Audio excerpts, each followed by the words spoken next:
made it to the end of the month. It is July 31st, 2025. Hey, everyone.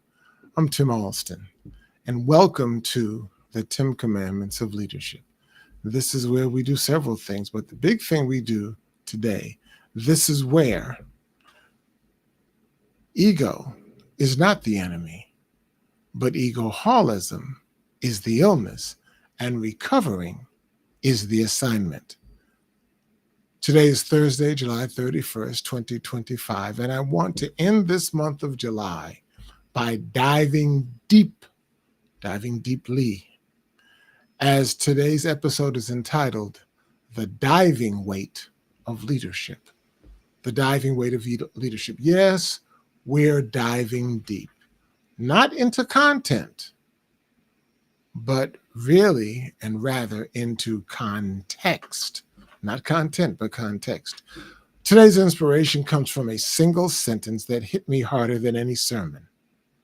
It was by the theologian Julius Richter, and it said, the burden, well, let me share it with you. I'll put it on the screen for you. Share it with you. Hope you can see that. The burden of suffering seems to be a tombstone hung around our necks, yet in reality, it is simply the weight necessary to hold the diver down while he is searching for pearls. Let that sit with you for a few seconds. Let me say that again.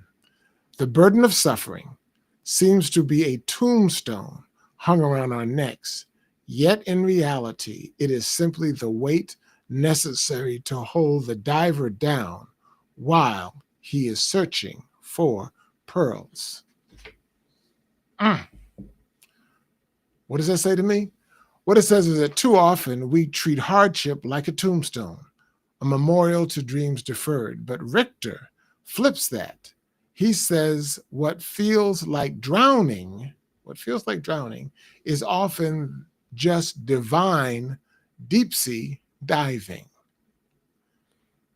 The pressure isn't punishment. It's actually positioning. That Richter quote reminded me of something that Joseph told his brothers back in the book of Genesis, chapter 50, verse 20, when he said, you meant evil against me, but God meant it for good. Now, that's not just optimism. That's an observation from the depths. Here's the truth for every recovering egoholic and emerging leader. Sometimes what feels like a stumbling block is actually a stepping stone. What feels like a stumbling block is actually a stepping stone. But you can only see that as a stepping stone when you approach it from the top, not from the side. We trip over pain when we try to rush past it. But when we pause, pray, dive deep, we find pearls, we find wisdom, we find growth, we find mission. That's step 5 in my 7 steps of egoholism recovering that says turn your bitter lemons not only into better lemonade, but even into the best, into lemon meringue pie. Sweet, complex, and worth the heat. So today, I'm not spotlighting myself. Instead, I'm spotlighting the process, because tombstones don't define you. They actually direct you. They sink you only to reveal treasure you could never access from the surface. Again, I'm Tim Alston.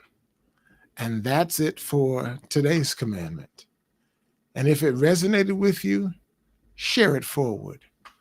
I can assure you, somebody else is diving deep today and needs to know that pearls await them.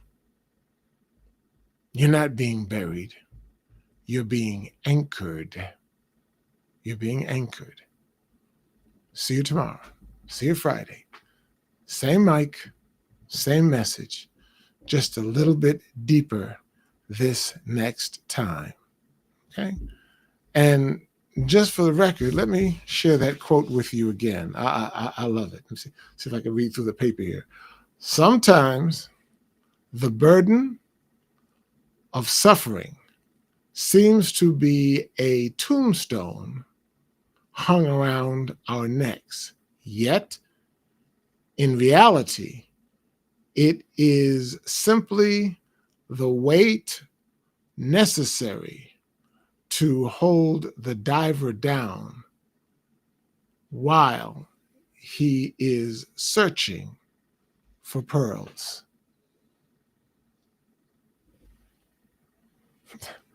There ain't much more I can say beyond that. As the Bible says, if there be any virtue and if there be any praise, think on these things. See you tomorrow.